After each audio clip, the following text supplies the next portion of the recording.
Vous faites bien de suivre la télévision rwandaise, la grande édition du journal langue française dont voici le sommaire.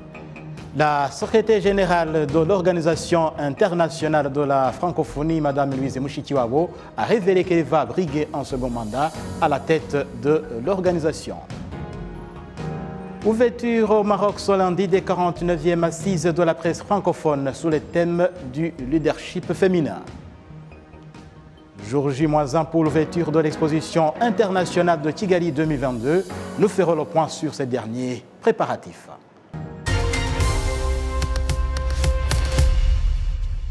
Bienvenue à cette édition avec la présentation Jean Damascène Manichimé. La secrétaire générale de l'Organisation internationale de la francophonie, Mme Louise Mushikiwabo, a révélé qu'elle sera candidate à sa propre succession à la tête de cette organisation. Dans une interview accordée à TV5 Monde, Mushikiwabo a expliqué que beaucoup reste à faire pour que la francophonie aille de l'avant au service de ses membres. C'est dans un entretien qu'elle a accordé au journaliste Patrick Simonin. Moi, je suis disponible et j'ai présenté ma disponibilité aux États. Mon pays a posé ma candidature et bon, j'attends. Oui. Mais vous l'acceptez, cette candidature? Absolument. Vous êtes donc candidate? Je suis candidate. Je suis candidate à ma succession. Oui, avec beaucoup de détermination. Avec beaucoup de détermination et surtout avec beaucoup d'humilité aussi parce que le changement, s'inscrire dans le présent, anticiper l'avenir pour 88 États et gouvernements, ce n'est pas facile. Ce n'est pas facile, mais c'est passionnant. Oui. C'est passionnant. Vous vous dites qu'il y a tant de choses à faire. Il y a beaucoup de choses à faire et pour le moment, il y a quelques grands projets qui ne sont pas terminés. Et c'est des projets de grande importance. La radio Jeunesse Sahel, que nous allons lancer dans quelques mois, le Fonds La Francophonie avec elle, beaucoup de belles initiatives de l'organisation qui bien évidemment peuvent être continuées par quelqu'un d'autre. Mais je suis disponible et j'ai présenté ma candidature avec grand plaisir. Pour rappel, Louise Mushikiwabo a été élue par les chefs d'État et de gouvernement de l'ORIEF au 17e sommet de la francophonie qui s'est tenu à Erevan en octobre 2018 pour un mandat de 4 ans après avoir éliminé la Canadienne Michaëlle Jean. La candidature de la diplomate rwandaise avait à l'époque bénéficié du soutien des pays africains, mais aussi des autres pays étrangers, y compris la France. Et toujours au sujet de la francophonie, ouverture ce lundi au Maroc des 49e assises internationales de la presse francophone. Plus de 200 journalistes venus de 80 pays dont le Rwanda vont échanger sur le leadership féminin au sein des médias. Parmi les invités, Mme Christiane Taubira, ancienne ministre française de la Justice et garde des Sceaux, qui est revenue sur l'exercice du pouvoir pour les femmes ainsi que les défis. Avant l'ouverture de ces assises, la journaliste française Anne-Cécile Robert a été élue comme nouvelle présidente de l'Union internationale de la presse francophone, une fonction qu'elle a bien accueillie avec joie mais aussi avec humilité. Prendre la présidence internationale de l'UPF dans les circonstances qui sont les nôtres est évidemment quelque chose d'important dont je mesure la charge, la lourdeur. Nous traversons un changement historique. Le monde que nous vivons bouge sans arrêt et les incertitudes, les défis s'accumulent. Mais ce qui est encourageant, et c'est pour ça que j'ai beaucoup de bonheur et je sens beaucoup d'ondes positives en ce moment, dans cette salle, dans cette UPF, on sent que ce qui a fondé l'UPF il y a 72 ans est plus que jamais pertinent.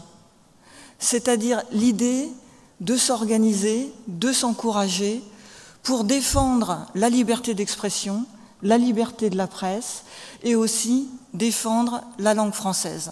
Ces défis-là, 72 ans après la naissance de l'UPF, sont plus que jamais pertinents et notre mobilisation a tout son sens et nous allons nous attacher à concrétiser ces missions historiques de l'UPF. La présidente de l'UPF internationale a également fait remarquer que la mission de l'organisation doit aussi être celle d'emboîter les pas de l'Organisation internationale de la francophonie, de porter haut les valeurs liées à la langue française.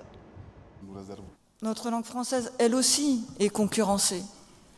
On voit bien que l'utilisation du français recule et que parfois, en France même, on parle un français de plus en plus dégradé, avec de l'anglais traduit, des formules à la grammaire douteuse. Le français se dégrade. Et puis, on voit qu'une sorte de bataille des langues s'est installée avec la mondialisation. Une bataille des langues dont les Français de France semblent les derniers à se rendre compte. C'est-à-dire qu'on voit nos amis anglo-saxons défendre leur langue, qui est aussi très pragmatiquement une manière de défendre leurs intérêts. On voit les Chinois créer des instituts Confucius partout, nos amis allemands créer des instituts Goethe, et les Français qui planent un peu comme ça, s'endormant sur leur laurier, quelque peu fanés. Peut-être faudrait-il se rendre compte que la langue française mérite, elle aussi, parce qu'elle a son histoire, sa noblesse, d'être défendue. Et ce qui est intéressant avec l'UPF, c'est de rappeler que le français, c'est plus grand que la France. Quand on dit la francophonie, parfois c'est un peu une formule. Moi, je la prends très au sérieux. Le français, aujourd'hui, c'est une dimension de la francophonie. C'est-à-dire que quand on parle de diversité culturelle, quand on parle de diversité linguistique, il faut vraiment le penser. Aujourd'hui, ce qui fait vivre le français, c'est la créativité de tous ces locuteurs partout dans le monde, qui inventent, qui créent des mots, qui font vivre cette langue.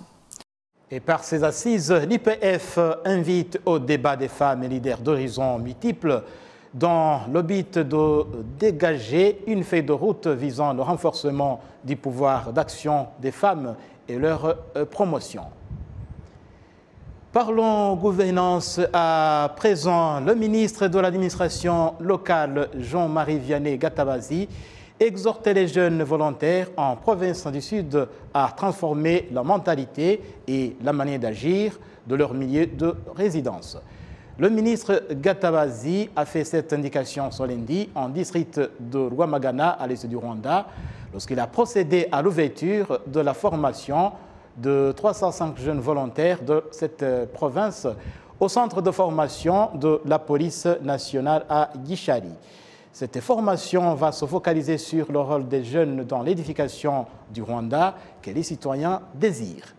Ces jeunes volontaires, en provenance de tous les districts de la province du Sud, comprennent 214 hommes et 91 dames qui œuvrent dans le bénévolat dans divers programmes étatiques visant le développement des citoyens. Toujours à ce propos, certains opérateurs économiques qui s'apprêtent à participer à l'exposition internationale de Kigali, qui débute ce mardi, espèrent avoir un grand nombre de visiteurs par rapport aux dernières années qui ont été perturbées par la pandémie de Covid-19. Kassim Youssouf. À la veille de l'ouverture de l'exposition internationale de Kigali 2022 à Gikondo, les travaux de construction des stands sont au niveau de la finalisation.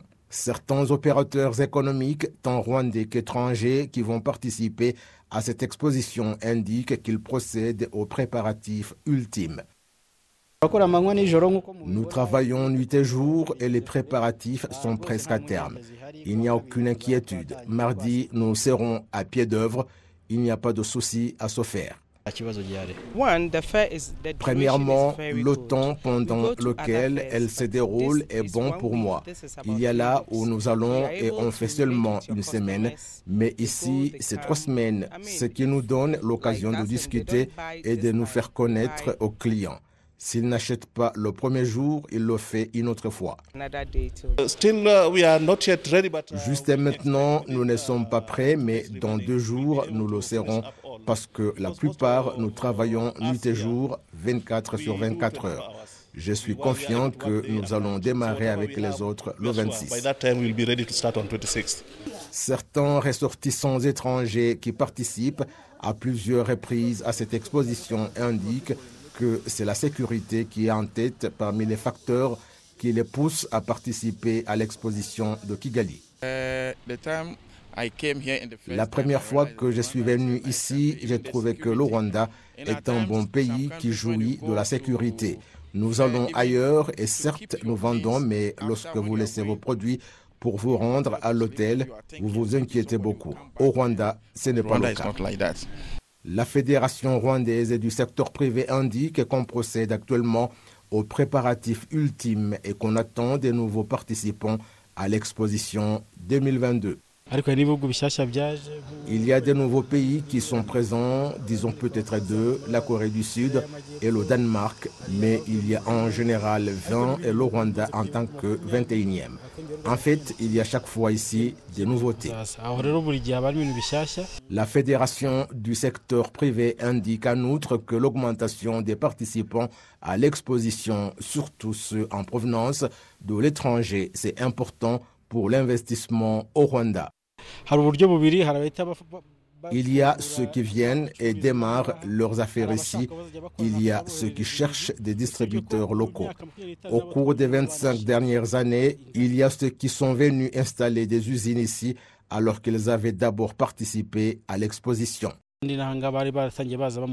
La Fédération rwandaise du secteur privé indique qu'au cours de la première année de l'exposition internationale en 1998, 169 participants étaient présents et 101 000 personnes l'ont visité.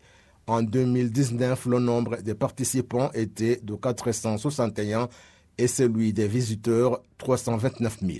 L'année dernière, il y avait 363 exposants et 47 000 visiteurs. La Fédération du secteur privé indique que cette diminution a été la conséquence de la pandémie de Covid-19.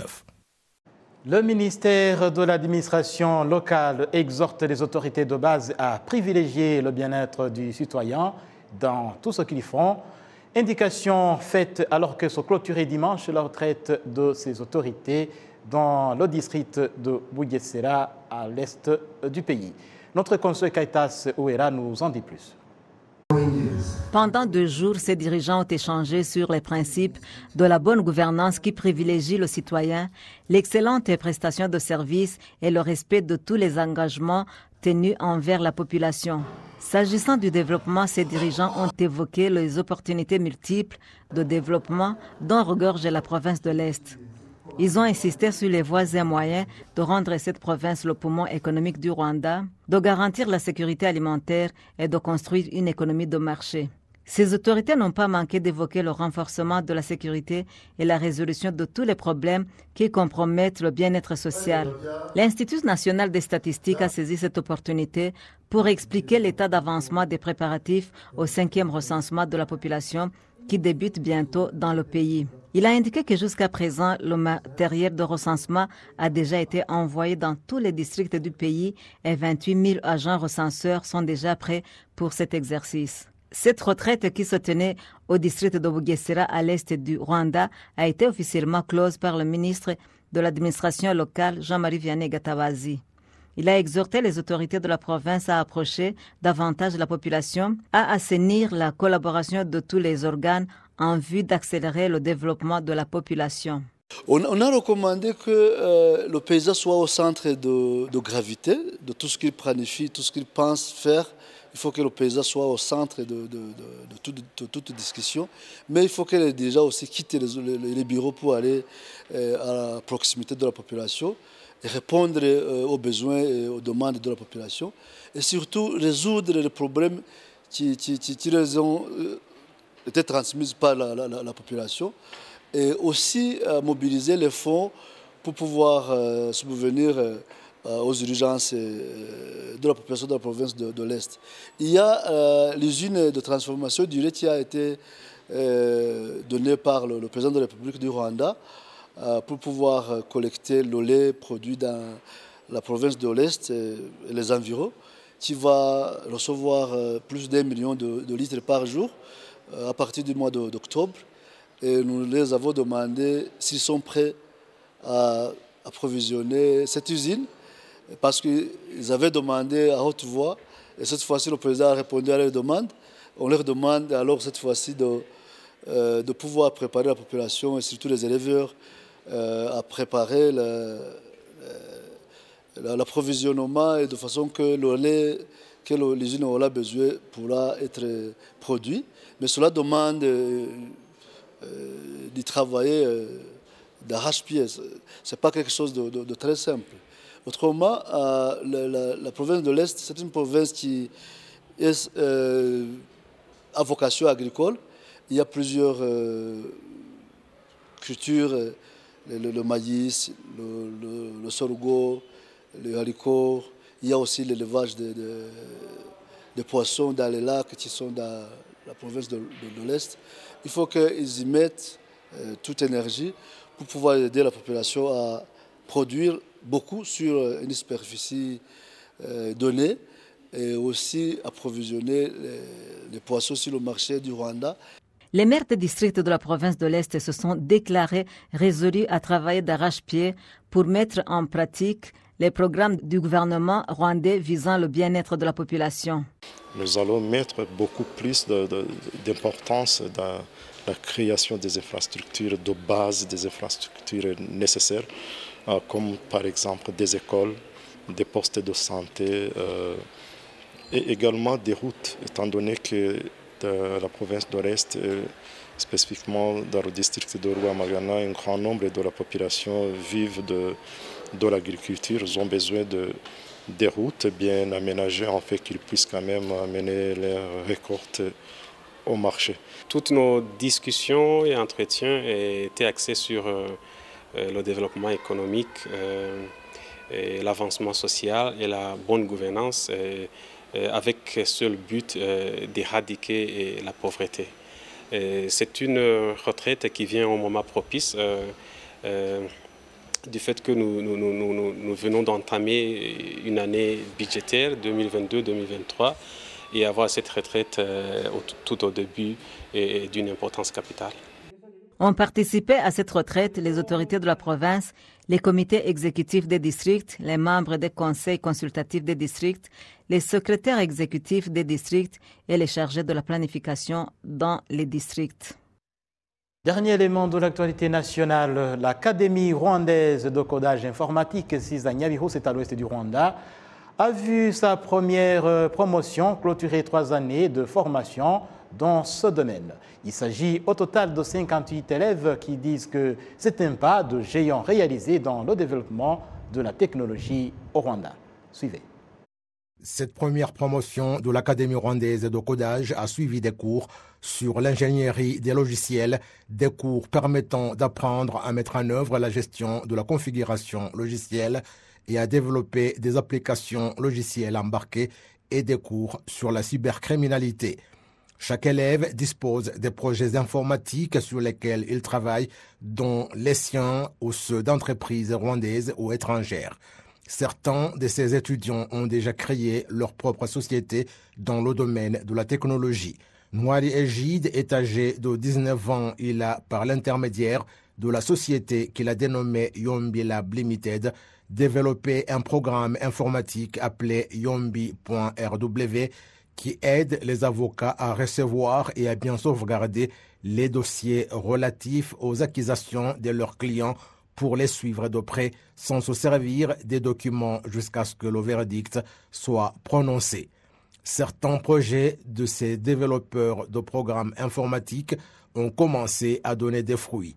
Les élèves de l'Académie rwandaise de codage ont tout appris depuis la base, notamment les 9 langages de programmation, et estiment que, selon les connaissances qu'ils ont acquises, ils n'ont aucun doute quant aux ambitions de cette école. La raison pour laquelle le gouvernement a mis en place l'Académie rwandaise de codage, c'est pour avoir des développeurs de logiciels. Nous pouvons leur garantir que l'objectif a été atteint. Nous sommes prêts à aller au marché pour leur donner ce dont ils ont besoin. Qu'ils ne se fassent pas de soucis parce que nous allons leur fournir ce qu'ils souhaitent. Si je suis venu ici, ça a été une opportunité parce que j'étudie tout en travaillant et cela peut subvenir non seulement à mes propres besoins, mais aussi à ceux de ma famille et contribuer au développement du pays. Ces élèves souhaitent toutefois qu'on leur propose un programme particulier à l'université qui leur permettrait d'acquérir davantage de connaissances.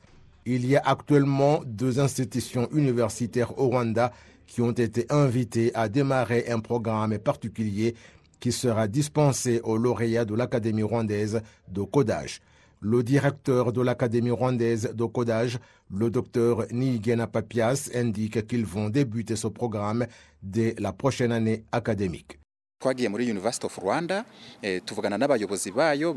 Nous sommes allés à l'Université du Rwanda et nous avons discuté avec ses dirigeants à qui nous avons présenté le programme que les enfants ont suivi et les projets qu'ils développent et nous leur avons demandé de nous faire un programme particulier.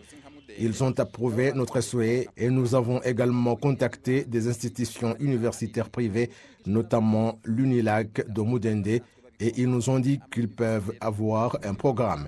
Le secret que nous avons, c'est que ce sont des professeurs qui exercent déjà dans l'industrie qui viennent les enseigner. Nous n'avons pas d'inquiétude que les universités vont manquer de professeurs qualifiés parce que les professeurs sont dans l'industrie et c'est là que nous les avons trouvés. Les universités nous ont promis qu'elles peuvent aller les trouver là-bas. Vous savez que cette école est publique et le programme vient de l'État. Là où ils poursuivront les études, c'est pour l'État et les enfants appartiennent à l'État. Il n'y a donc pas de souci à se faire. Ceux qui vont poursuivre des études universitaires vont le faire et avec un programme particulier. Et ceux qui iront au marché du travail, nous sommes confiants dans les compétences que nous leur avons accordées. L'Académie rwandaise de codage a ouvert ses portes en 2019 et accueille des élèves issus du tronc commun avec d'excellentes notes en mathématiques, physique et l'anglais. Les élèves qui y sont affectés bénéficient d'une bourse de l'État, l'objectif étant de réduire le coût dépensé pour avoir des experts étrangers en technologie et pour être le catalyseur de la technologie au Rwanda et dans la sous-région. Chaque année, cette école inscrit 60 nouveaux élèves et il est prévu que pour l'année scolaire prochaine, elle accueillera sa 20 élèves car une école sera ouverte dans le district de Muhanga. Et c'est par ici que nous allons boucler cette édition. Merci de l'avoir suivi. Au nom de toute l'équipe qui a participé à sa réalisation, Jean Damascène Manishim, je vous remercie. Bonne poursuite des programmes de la télévision rwandaise.